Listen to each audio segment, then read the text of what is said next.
মেয়ে কিন্তু আমার পছন্দ হয়েছে। মেয়ে আমারও খুব পছন্দ হয়েছে, আমাদের ছেলের সাথে ভালো মানাবে।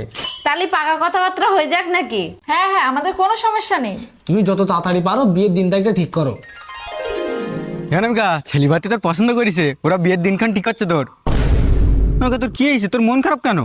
দা এইবার তো আমি এই বাড়িতে চলে যাবো, বল তখন তো নোংরা জামা কাপড় কে ধুই দেবে, তোর সাথে মারপিট কে করবে বল? আমার না এইসব নিয়ে টেনশন হচ্ছে। অনামিকা তুই আমার না এত কিছু ভাবিস, তোরা চিন্তা করতে হবে না, তোর দাদা তোর সাথে আছে, তুই 2 মিনিট দ্বারা আমি এক্ষুনি আসছি।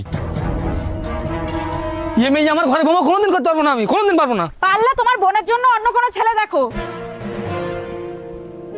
দা ওদের কি হয়েছে, ওরা রাম্বাই চলে গেল কেন? অনামিকা তোর আর কোনো টেনশন নেই, তুই আমার সঙ্গে আবার মারপিট করতে পারবি। মানে অনামিকা আমি তো বিয়ে ভেঙে দিছি। কিভাবে? ওদের আমি মিথ্যে কথা বলেছি যে তোর একটা বয়ফ্রেন্ড আছে। এবার তো তুই আমার সাথে সারা জীবন মারপিট করতে পারবি।